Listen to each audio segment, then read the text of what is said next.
Olá, em contraponto ao mundo que vive as consequências das graves agressões à natureza, o ser humano tem sentido cada vez mais a necessidade de se conectar a espaços verdes. E a valorização desses lugares de conforto em residências, em condomínios e até empresas tem movimentado segmentos como o da jardinagem e paisagismo. O programa de hoje é sobre isso. E é claro que a gente tinha que sair lá do estúdio. Vamos falar sobre o poder que as plantas têm de transformar as vidas. Saber um pouco mais sobre como cuidar, manejar, tratar das plantinhas, aí mesmo da sua casa. Para isso, nós convidamos o engenheiro agrônomo Otto Dantas. Ele é especialista em manejo de plantas ornamentais e trabalha com jardinagem e consultoria na área. Fique ligado porque o Câmara Aberta está só começando.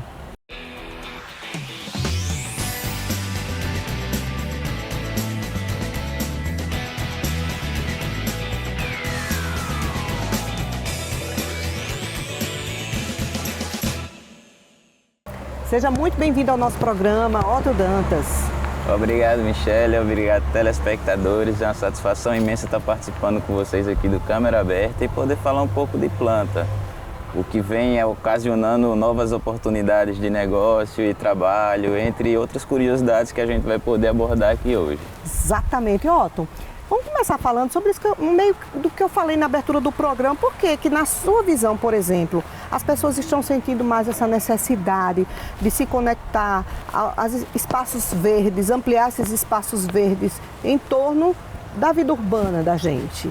Michele, o próprio desenvolvimento da urbanização, o crescimento das cidades vem fazendo uma supressão vegetal, vem fazendo com que essa parte verde que se encontravam originariamente nos locais onde hoje são cidades, sejam destruídos.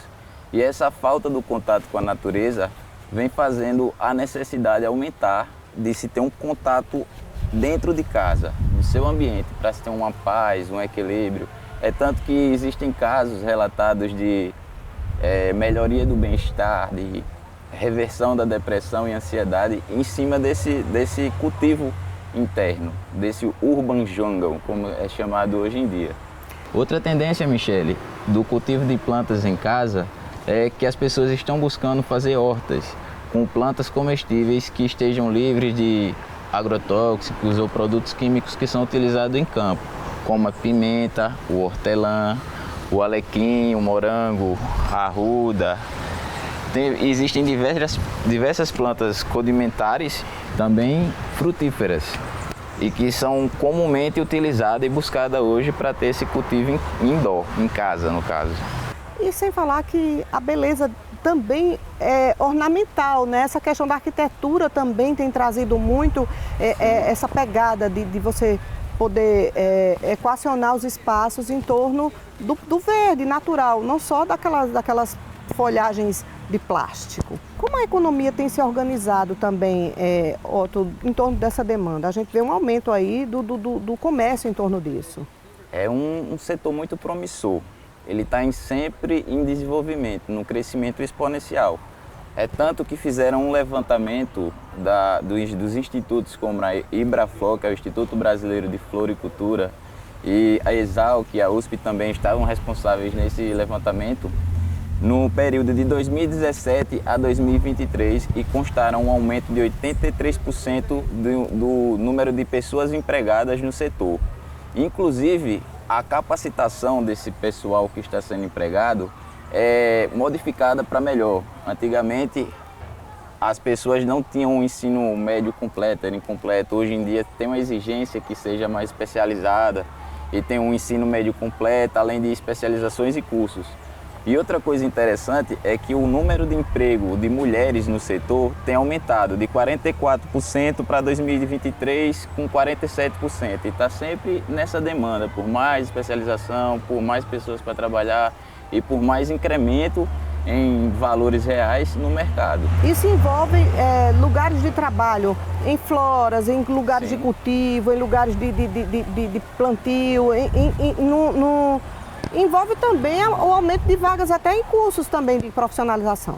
Positivo. Principalmente nessa área de pequenos agricultores, que geralmente são os que fomentam o mercado local. Sim. São pequenas cooperativas que são formadas para dar conta de suprir a necessidade dos grandes mercados, como os das capitais e das cidades grandes.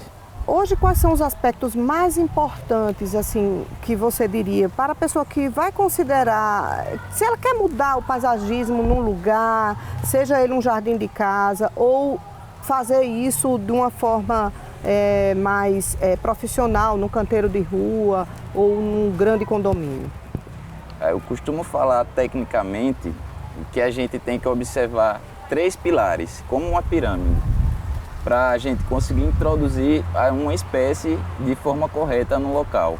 Primeiro, se ela tem aptidão a sol, a sombra, se é uma planta que determina uma quantidade maior ou menor de rega, e também não menos importante é a nutrição, que é diferente de você cultivar ou plantar uma planta no chão, diretamente no solo, e no vaso. As necessidades nutricionais são completamente diferentes. Então a pessoa não pode ser, só achei bonito, vou botar ali. Não é assim, tem que fazer um estudo completo desse espaço que você quer. Isso modifica de lugar para lugar. Algumas observações são necessárias, porque geralmente a gente acredita que planta é só a gente pegou do mercado, adquiriu, botou lá, fez a rega e está tudo ok. E não é assim, a gente tem que levar esses fatores em consideração para ter um desenvolvimento e um sucesso no plantio ou na aquisição da sua planta.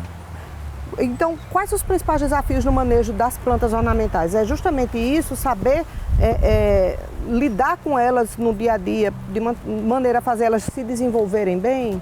Hoje em dia, sim, tem essa carência do conhecimento, a especificidade do conhecimento.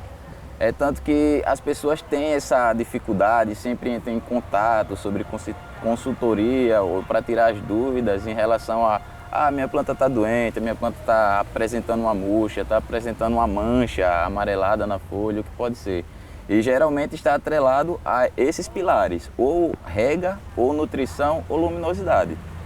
Tá aí, a gente vai conversar muito sobre isso, inclusive no segundo bloco do programa. A gente está vendo aqui, olha a beleza. Estamos numa flora aqui em João Pessoa, inclusive são espaços que cada vez aumentaram mais. Diante dessa demanda, cada vez mais existem floras em João Pessoa, não é isso, Otto? Positivo, tem aumentado significativamente.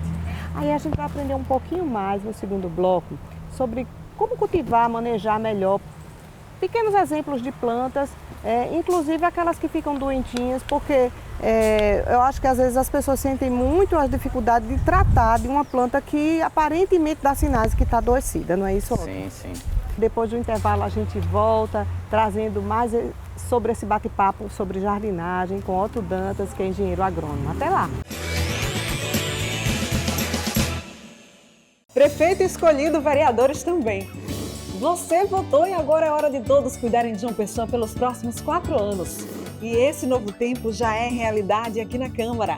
Novos projetos, nova sede e o maior orçamento da história de João Pessoa. Tudo isso é trabalho. E você pode acompanhar pela TV, pela internet e pelo rádio. Porque se depender da gente, 2025 já tá on. Câmara Municipal de João Pessoa, a Casa do Povo. A Cultura da Paraíba em Alta.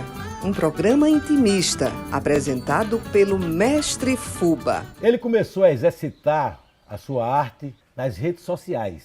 Eu dei um coice na engenharia pra fazer teatro, música e poesia. Com artistas da terra, música, artes plásticas, literatura, teatro e cinema. O Jardim Cultural da Paraíba aqui, na TV Câmara, às 7h30 da noite, toda sexta-feira. Aqui tem leis para proteger as mulheres. Centenas de mulheres são vítimas de feminicídio todos os anos. E em João Pessoa, a conscientização nas escolas é lei. Aqui tem Câmara.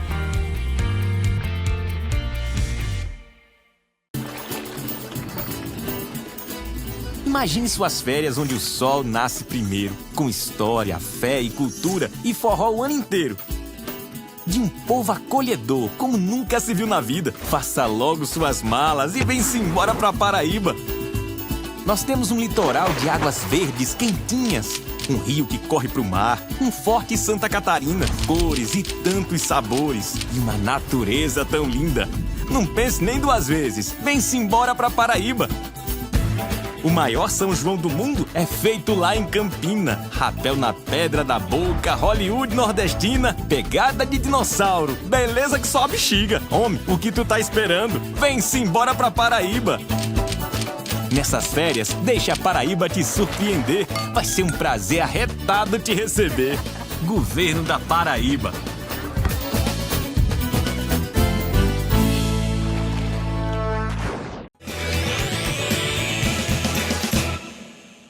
Estamos de volta com o nosso programa sobre jardinagem, conversando com o engenheiro agrônomo Otto Dantas. Mas antes de a gente voltar ao bate-papo com ele, vamos exibir uma reportagem feita por Meire Alves, que vai mostrar um pouco da relação que algumas pessoas desenvolvem com as plantinhas. Ricardo trocou a correria do escritório pelo sossego das plantas. Depois de anos lidando com números e reuniões, ele descobriu que a verdadeira satisfação estava nas raízes da terra. O que começou como uma paixão influenciada por sua mãe desde a infância, se tornou um novo estilo de vida. Você ter um jardim em casa, você ter uma planta em casa, isso traz um bem para a mente enorme. Eu posso dizer porque eu já cultivo planta há bastante tempo e é onde eu descarrego as minhas energias. É quando eu chego do trânsito da rua, quando eu chego de um estresse, que eu vou para o meu jardim, que eu vou mexer nas minhas plantas, ali fica todos os meus problemas, ali fica todo o meu estresse. Hoje, Ricardo é uma referência nas redes sociais, com um canal no Instagram que mistura dicas de cultivo com humor, conquistando seguidores que, assim como ele, querem trazer mais vida para dentro de casa. Os vídeos que Ricardo compartilha nas redes sociais ensinam desde como escolher o vaso certo até a maneira ideal de regar as plantas, sem exageros, e os benefícios de tê-las em casa. Inclusive, eu tenho vários seguidores que fizeram justamente essa narrativa. Porque assim, eu ainda conseguia sair de casa, porque como eu trabalhava fora, eu conseguia sair de casa. Tinha as pessoas que não conseguiam sair de casa. Então assim, para não pirar, começaram a comprar plantas, começaram a tomar gosto e hoje tem várias plantas em casa. Um relatório do Google revelou que durante a pandemia, vídeos sobre plantio e cultivo de flores no YouTube somaram mais de 16 milhões de visualizações. O interesse só aumentou com as pessoas buscando bem-estar no contato com a natureza. A planta, além da beleza estética que ela traz um certo conforto para o ambiente, né? Então, assim, é difícil você chegar na minha casa e não sair, assim, relaxada, descansada, porque o ambiente propõe isso. No bairro do Castelo Branco, Dona Rosula, de 63 anos, mostra como a jardinagem também vai muito além de um simples hobby.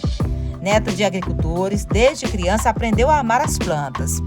Hoje ela cuida diariamente do jardim, rega, poda e faz reuniões com amigas para tomar um cafezinho, cercado pela natureza que ela tanto preza. Como é que foi que iniciou esse contato com as plantas? Porque no dia a dia a gente geralmente tem uma rotina agitada, né?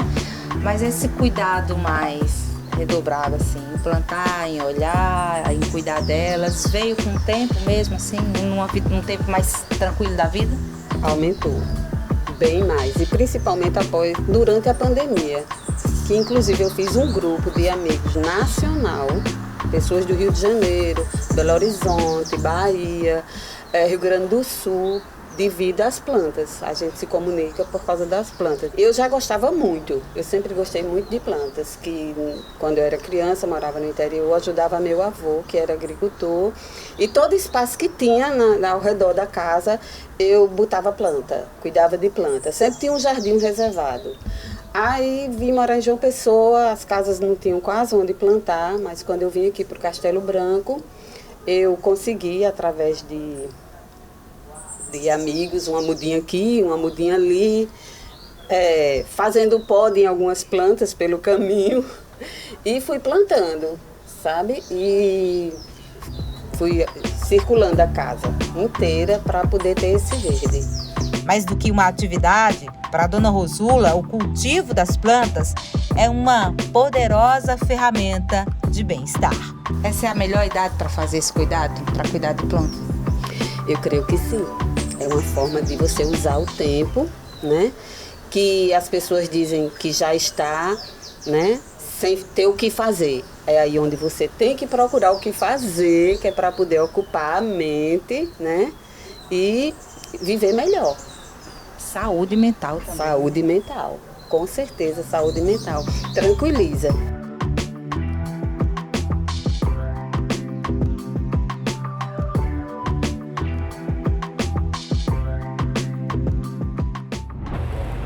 É isso aí, estamos de volta e a ideia agora é que a gente possa passar para vocês informações para que vocês saberem manejar melhor essas plantas em casa. E eu vou falar bem pouquinho aqui nesse segundo bloco, vou passar tudo para Otto, nosso engenheiro agrônomo que está aqui, e ele vai começar mostrando as principais dicas para que as pessoas possam cuidar de forma adequada das plantinhas. É com você, viu, Otto? Joia! Aqui eu vou mostrar em uma situação real os 3 pilares que a gente estava debatendo no começo. A rega, a fertilização ou nutrição da planta, que é através do substrato ou terra, e também a luminosidade. Eu vou começar pelo substrato ou terra. A importância de se ter um bom substrato e uma boa terra é dada à nutrição da planta. Uma planta que está desnutrida, ela fica suscetível ao ataque de outras pragas, como alguns insetos, como cochonilhas, pulgões, como ácaro. Aqui a gente pode ver um exemplo de uma planta debilitada. Esse substrato dela está enfraquecido, está pobre em nutriente e ocasionou a queima da folha, a falta de nutrição dá esse aspecto nas folhas. Além disso, tem a presença de pragas, como o ácaro. Então, se a planta está fraca, ela se torna um atrativo. As células vegetais, elas não têm proteínas complexas. Essas proteínas complexas, ela não permite com que o inseto se alimente da seiva da planta.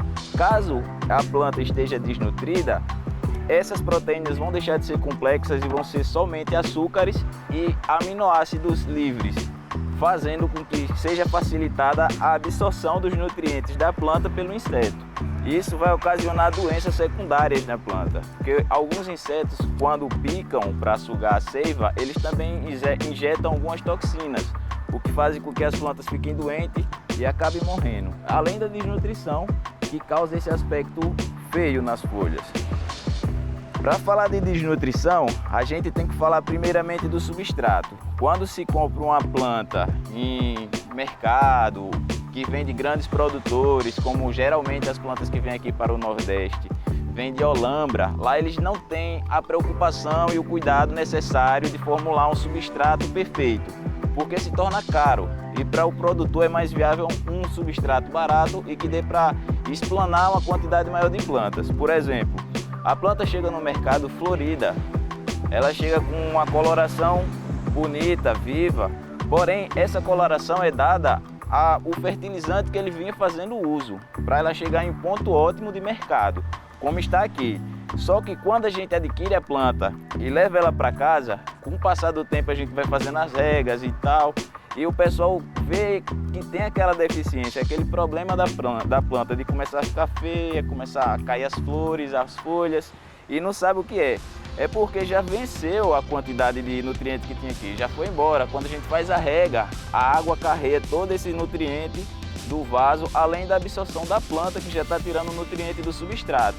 Por isso que há uma diferença entre o cultivo em vaso e o cultivo no solo. No solo tem uma gama maior de nutrientes, tem um espaço maior para ela fazer a absorção desse nutriente. E no vaso não. No vaso é necessário que a gente faça a fertilização, seja com fertilizante líquido ou seja com fertilizante natural. É necessário, ou mineral, granulado. É necessário que a gente faça a utilização ao menos uma vez no mês para manter essas plantas nutridas e vivas e saudáveis. Aqui, como podemos ver, o comparativo entre dois tipos de substrato. Um comercial, que vem dos grandes produtores, ele geralmente é feito da trituração de algumas monocotiledôneas, como palmeiras, como pinos. Esse substrato ele tem uma característica boa de aeração e drenagem, porém não é um substrato rico em nutrientes. Ele dá nutrição devido à atribuição de fertilizantes. Se você quiser continuar com esse substrato, não pode ser dispensável a utilização do fertilizante para nutrir. E também tem outra ocasião de outro tipo de substrato que ele pode ser formulado com outros componentes que vão dar mais qualidade e uma maior duração em tempo de nutrição para a planta. Aqui vai casca de pinos, vai perlita, vermiculita, terra de composteira. Não é somente a terra em si que se coloca numa planta, porque a terra em si é um componente das demais partes que podem ser formuladas para ter um substrato mais rico, enriquecido.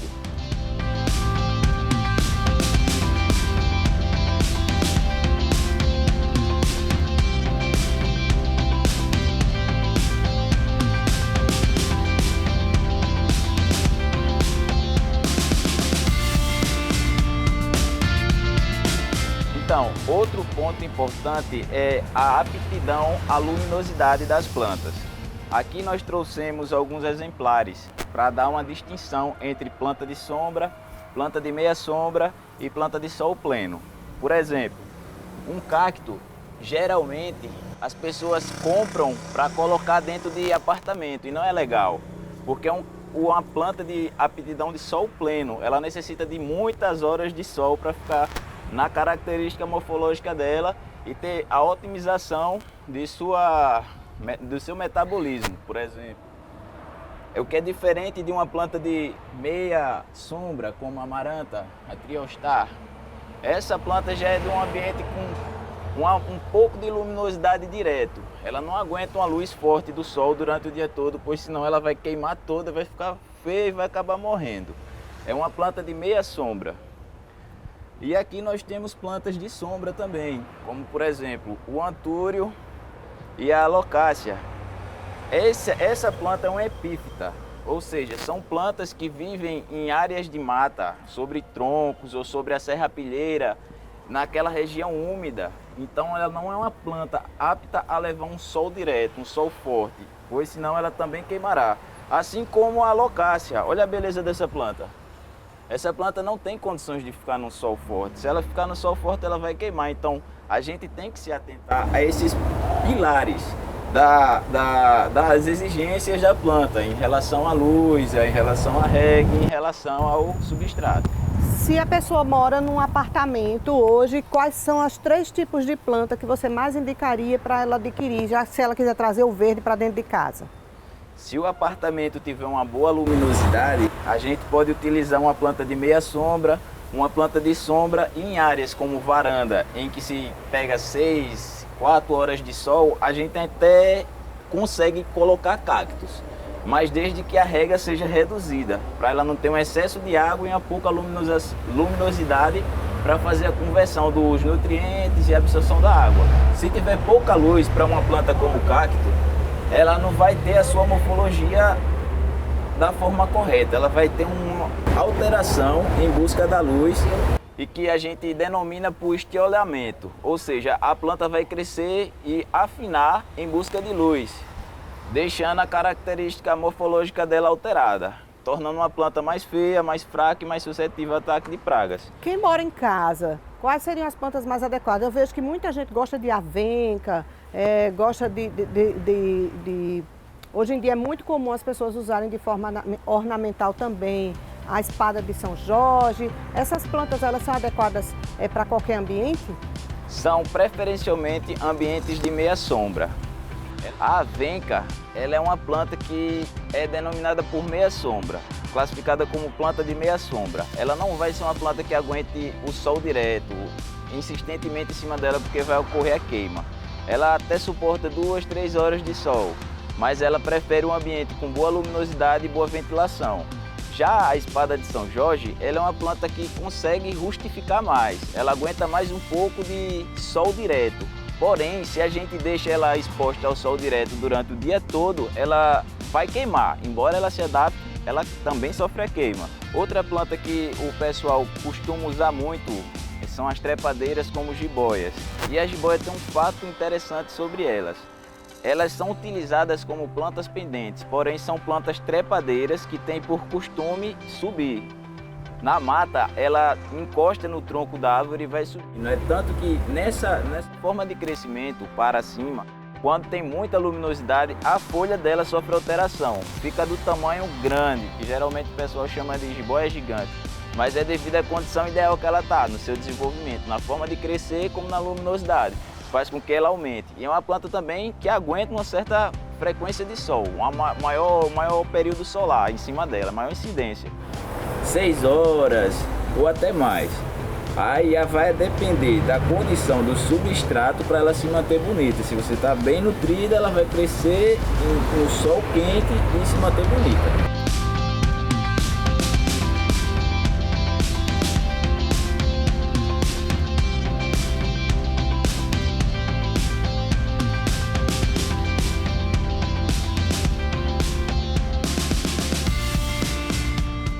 Mais um pilar, e não menos importante, para o cultivo de plantas ornamentais é falar sobre rega.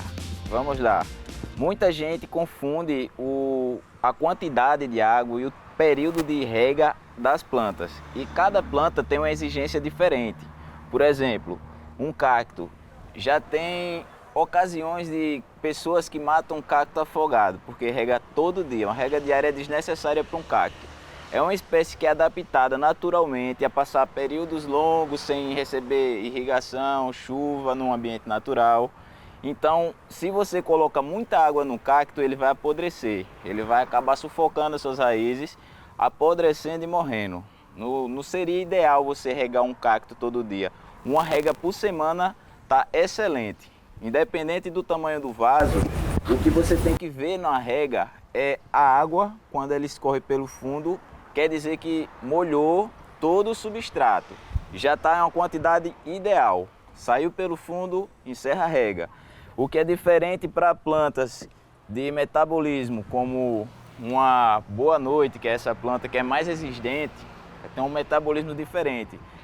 O cacto tem um metabolismo denominado CAM, que são espécies que conseguem converter melhor a água. Inclusive, elas absorvem água pelos estômatos, que são células responsáveis pelas trocas gasosas, a respiração dela. Ela tem esse mecanismo desenvolvido justamente pelos ambientes onde elas são localizadas, que tem pouca água, são ambientes áridos, e toda a conversão que ela consegue fazer, a absorção de água, para ela conta. Então é uma espécie rústica, diferente de uma planta com o mecanismo C3, que é um mecanismo mais acelerado. Uma planta que puxa muita água do solo e libera muita água nas trocas gasosas e na fotossíntese. Ou seja, uma espécie como a boa noite, a 11 horas, geralmente requer uma demanda de água diária e em algumas situações é necessário se fazer 2 regas ao dia. Quando está muito quente, no verão, ou um período muito seco, é legal que se faça 2 regas ao dia, pois se não fizer, elas murcham. Também tem a possibilidade do cultivo de algumas espécies de forma hidropônica, ou seja, diretamente na água, como o bambu. O bambu, esse é um bambu ornamental que o pessoal chama de bambu da sorte. Ele é conhecido como bambu da sorte. É uma espécie muito cultivada em hidroponia. Vai direto na água, não leva solo, não leva nada. Como também a troca dessa... Deixa eu pegar outra. A troca dessa água pode ser feita uma vez na semana, semanalmente. Tem ocasiões em que vai dar mosquito, vai ficar suja. Geralmente, algumas pessoas colocam uma colherzinha de chá de hipoclorito de sódio para limpar a água e também para eliminar as larvas do mosquito. Vai prejudicar a planta? Se você colocar em excesso, sim. Mas desde que coloque pouco, não vai fazer mal. E também tem a parte da nutrição. O fertilizante a ser utilizado aqui é diferente do fertilizante que vai numa planta com substrato. Aqui vai um fertilizante líquido que é diluído e posto na água justamente para ela absorver. Essa aqui também é uma planta de dupla aptidão. É um antúrio. Ela também é cultivada em água como em solo, em substrato.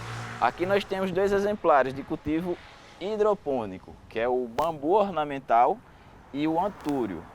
Algumas espécies arbóreas, como ficus, como frutíferas como a mangueira, como palmeiras, elas suportam um maior tempo sem água, devido ao seu porte. Se for uma planta grande, lógico que ela vai estar no vaso maior ou diretamente colocado no solo. E no solo, o mecanismo da água, o mecanismo que a água tem no solo é diferente do vaso, porque no solo existem vasos comunicantes, que são os poros existentes no solo, que permite fazer com que a água fique localizada ali e não drene tão facilmente quanto no vaso. Por isso, a rega em tempo diferente, em quantidade diferente, para uma planta de vaso e para uma planta arbórea de chão ou de vaso. E o Câmara Aberta dessa semana fica por aqui, com mais imagens da natureza depois de tantas informações sobre plantas e cultivo. Semana que vem a gente volta com uma nova temática e a gente aguarda por você. Até lá!